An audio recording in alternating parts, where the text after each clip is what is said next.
La sede regionale RAI per la Sardegna presenta Zoom. I fatti raccontati dai protagonisti.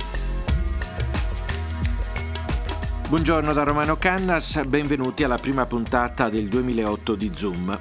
6 giorni fa, sabato scorso, alla vigilia di Capodanno, è stato assassinato ad Orgosolo Peppino Marotto, poeta, sindacalista, militante della sinistra, un simbolo di tante lotte per il riscatto civile e sociale di Orgosolo, ma non solo, della Barbagia, della Sardegna, delle zone interne.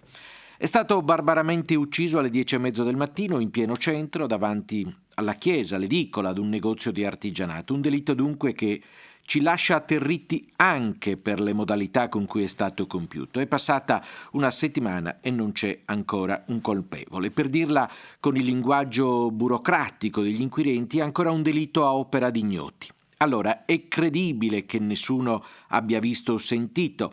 È questa la domanda che ci poniamo oggi, e questo il tema di questa puntata di Zoom.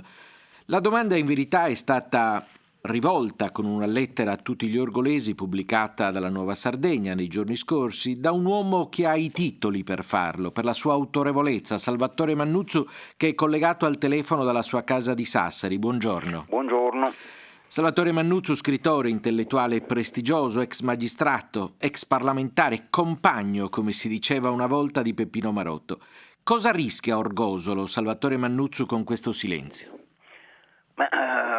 Rischia di continuare, perché non è un silenzio nuovo questo, è un noto silenzio, ma rischia di continuare una strada che poi nei tempi moderni diventa sempre più impervia, sempre più difficile, sempre più fuori da ogni logica, insomma, sempre più fuori dalla realtà, ecco. Lei ha sfidato in qualche modo gli orgolesi, dovete scegliere, ha scritto in che mondo volete stare, cosa si aspetta? Ma che cosa mi aspetto, che cosa spero, le posso dire, che cosa spero? Mi è parso di cogliere, ecco, devo dirle, una sorta di deficit di indignazione, non dell'indignazione che facit versus, che certo, fa discorsi alati, di quelli ce ne stati fin troppi, ma di quell'indignazione che si traduce in fatti. Ecco, allora quindi a me dispiace molto se la morte, una morte così terribile di Peppino Marotto, diventa un'ulteriore occasione di retorica. Le qualità personali di quest'uomo è ovvio che c'erano, insomma, ecco, era una sorta di monumento, non solo di Orgosolo, ma forse dell'intera Sardegna, ecco. Però ecco, insistere su questo, forse ci porta fuori strada, probabilmente. Un po' fuorviante. La cosa atroce è che è stato ammazzato un vecchio, esatto, un uomo, un essere umano indifeso come un vecchio, sulla strada principale del suo paese alle 10:30 di un sabato mattina prefestivo, davanti alla chiesa parrocchiale.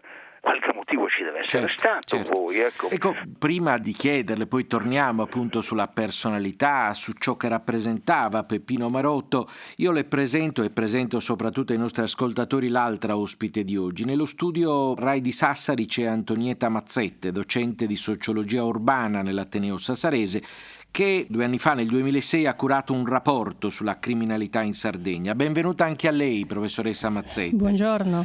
Ecco, lei che idea si è fatta di questo omicidio? Ha sentito Salvatore Mannuzzu? Sì, io ascoltavo con attenzione le parole di Salvatore Mannuzzu. Io non ho conosciuto Peppino Marotto, eppure mi ha colpito, devo dire, con grande forza questo omicidio. La riflessione che faccio oggi a distanza di circa una settimana è che quando si ammazza una persona le vittime sono sempre tante, troppe.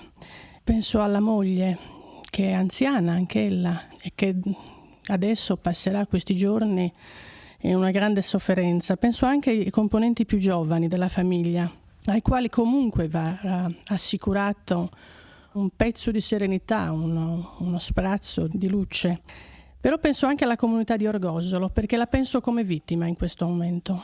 Ecco, però, scusi se la interrompo, io volevo riprendere proprio a questo proposito ciò che diceva anche prima Salvatore Mannuzzo e che ha scritto nei giorni scorsi, quindi con dichiarazioni pubbliche. Un delitto non deve macchiare un'intera comunità, il rischio però è che lo faccia il silenzio.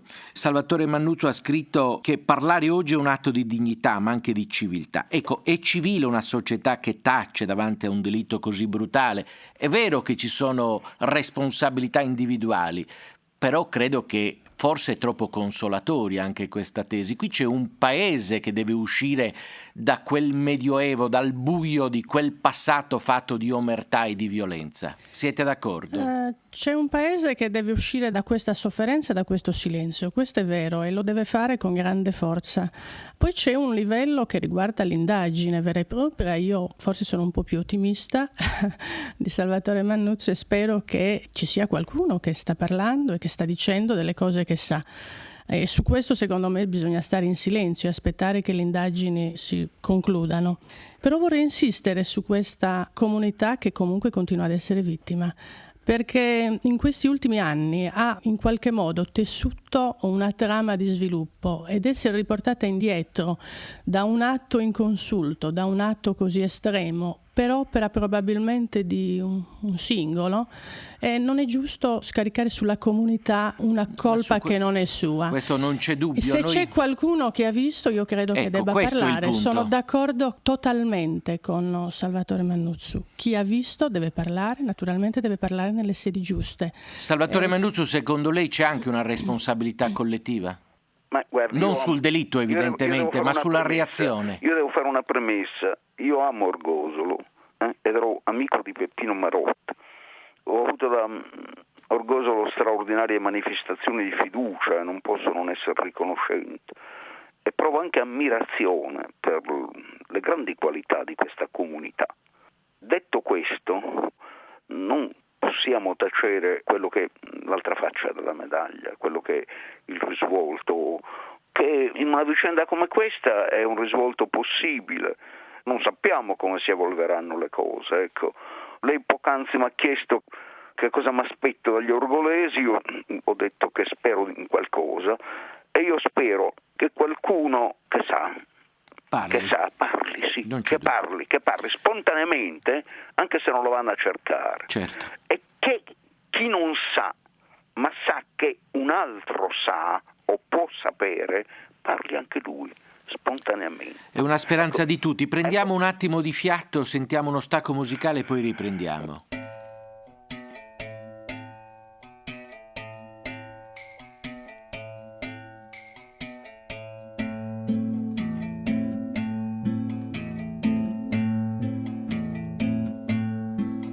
Che ci fanno queste anime davanti alla chiesa, questa gente divisa, questa storia sospesa. Andeao,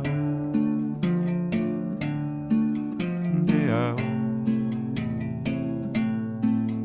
a misura di braccio, a distanza di offesa, che alla pace si pensa, che la pace si sfiora. Andeao,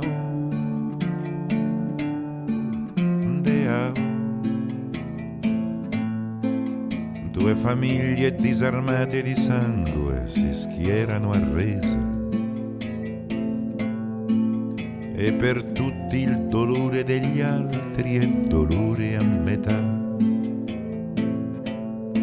Si accontenta di cause leggere la guerra del cuore, il lamento di un cane abbattuto da un'ombra di passo. Si soddisfa di brevi agonie sulla strada di casa. Uno scoppio di sangue e un'assenza apparecchiata per cena. Stiamo parlando, lo dico per chi si fosse messo in ascolto in questo momento, dell'omicidio del poeta orgolese Peppino Marotto insieme allo scrittore Salvatore Mannuzzo e ad Antonietta Mazzette, docente di sociologia urbana a Sassari. Ecco, questa bella canzone di De André, Disamistade, mi suggerisce una domanda che pongo a tutti e due. È possibile parlare di vendetta per fatti come si è ipotizzato per l'uccisione di Peppino Marotto, fatti accaduti 50-60 anni fa, Salvatore Mannuzzo? Senta, io se lei permette termino Prego. qual è la mia speranza, perché la mia speranza non è soltanto che qualcuno parli. La mia speranza è non che gli orgolesi si sostituiscano alle forze dell'ordine, queste supplenze sono pericolose, sempre rischiose, certo. sempre rischiose, ma che si crei un clima, e questo richiede proprio un movimento collettivo, insomma, che si muova la collettività, che renda difficile a chi non vuol parlare di non parlare. E questo richiede il contributo anche di chi non ha visto nulla, certo. di chi non sa nulla, ecco, perché si tratta appunto del modificarsi delle coscienze, e questa è una grande occasione perché le coscienze in qualche modo si modifichino, insomma, ecco, perché questa è diventata natura, insomma, di questa gente, o parte della loro natura, ecco, o parte di una componente molto forte di loro, faccia un salto, si accorga che così non si può continuare. Quel salto di civiltà di cui parlava lei, appunto. Sì. Poi, per quanto riguarda appunto la storia della vendetta, insomma, tutte le ipotesi sono possibili. Io credo appunto che sia azzardato adesso farne altre. Sicuramente io credo che sopravviva quello che Antonio Pigliero chiamava il codice della vendetta, certo. Che è un insieme di norme assai complesso e che comporta come componente assoluta proprio il chiamarsi fuori da parte di coloro che sono cittadini del codice della vendetta, che ubbidiscono al codice della vendetta, il chiamarsi fuori dalle logiche pubbliche, cioè quel che succede fra ucciso e assassino è una vicenda che riguarda soltanto loro.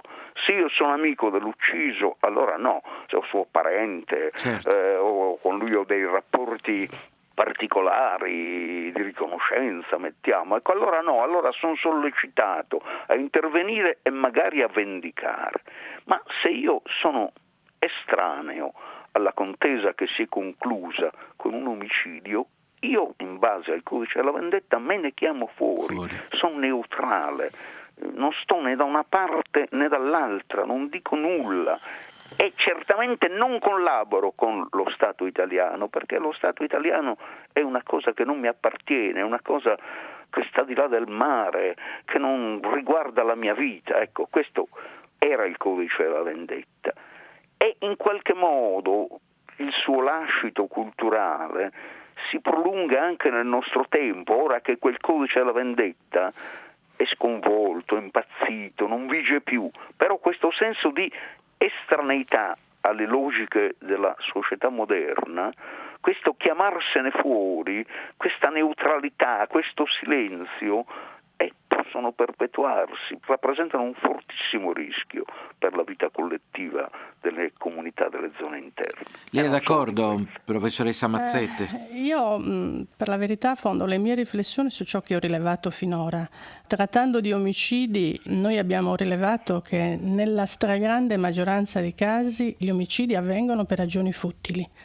Possiamo arrivare a circa l'80% dei casi e poi per ragioni economiche, e quindi da subito, per ciò che riguarda l'omicidio di Peppino Marotto, io ho trovato resistenza ad accettare l'idea della vendetta. Ho pensato piuttosto a un oscuramento dell'umanità di questo autore, sul quale bisogna pure fare qualche riflessione. Pur non conoscendolo, noi speriamo che si ravveda in qualche modo e che vada lui dalla polizia e dica: ho avuto un oscuramento, l'ho avuto per questa ragione.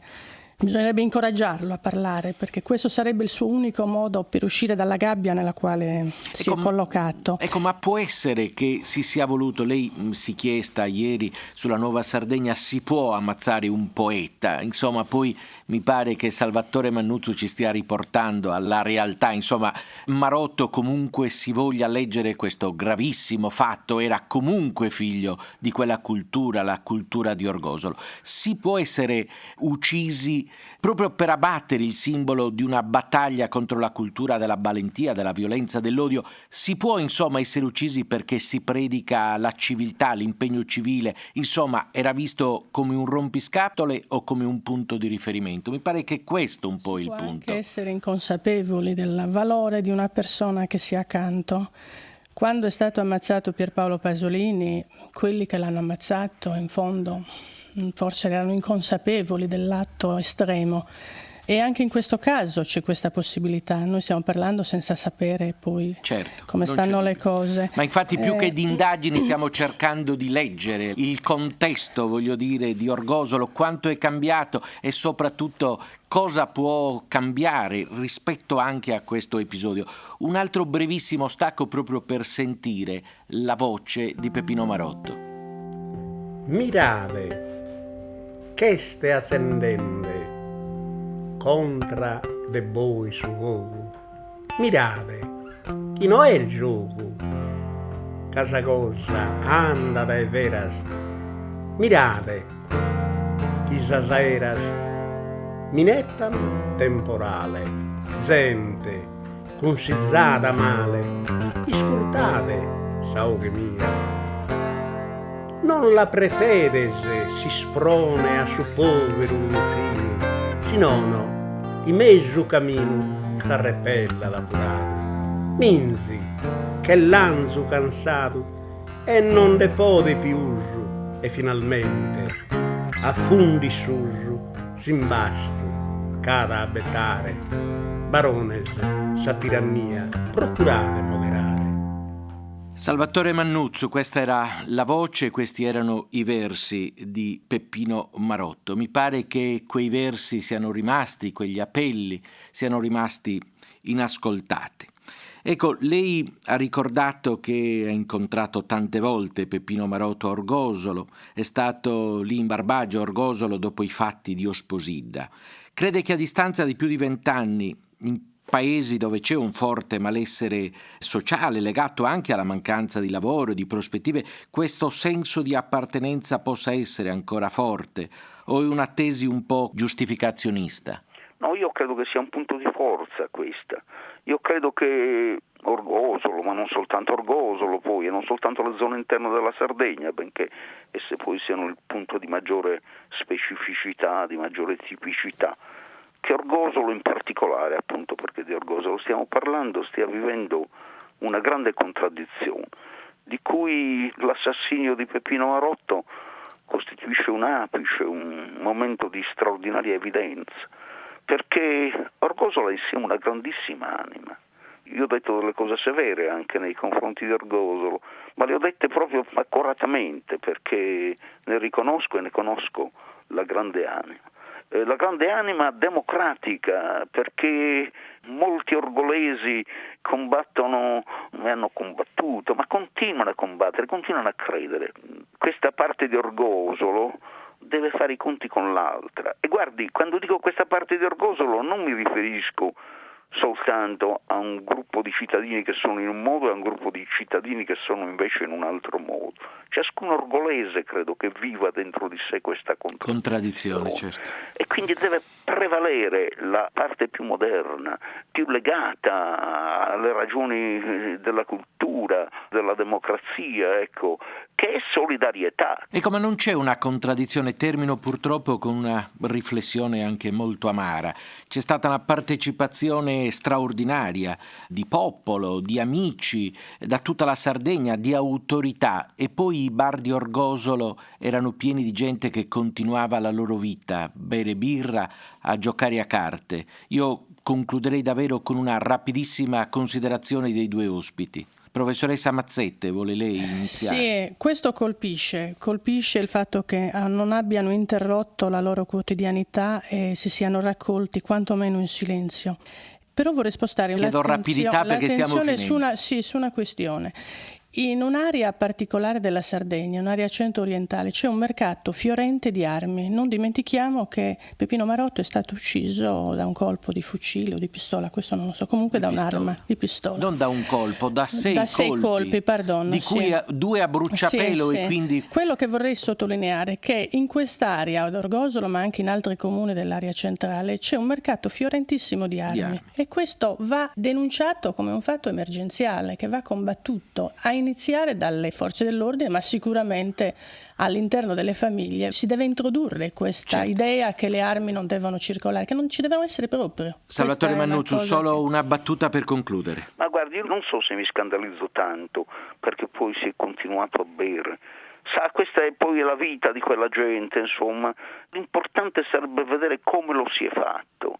Se lo si è fatto restando indifferenti al lutto, oppure se lo si è fatto come un'affermazione in qualche modo vitale, ecco, e alla memoria di Peppino. Se lo si è fatto alla memoria di Peppino e se si è conseguenti in questo rendere onore alla memoria di Peppino. Essere conseguenti vuol dire essere dalla parte sua e contro chi l'ha ucciso, e assicurare alla giustizia chi l'ha ucciso, e creare un clima in base alla quale chi l'ha ucciso non può stare tranquillo. Ecco, se questo avverrà, io poi che si sia bevuto, sia giocata a carte, non mi scandalizzo. Con questo auspicio autorevolissimo di Salvatore Mannuzzo si chiude questa puntata di Zoom dedicata appunto all'omicidio di Peppino Marotto. Saluto appunto i nostri ospiti, oltre a Salvatore Mannuzzo, la professoressa Antonietta Mazzette, docente di sociologia.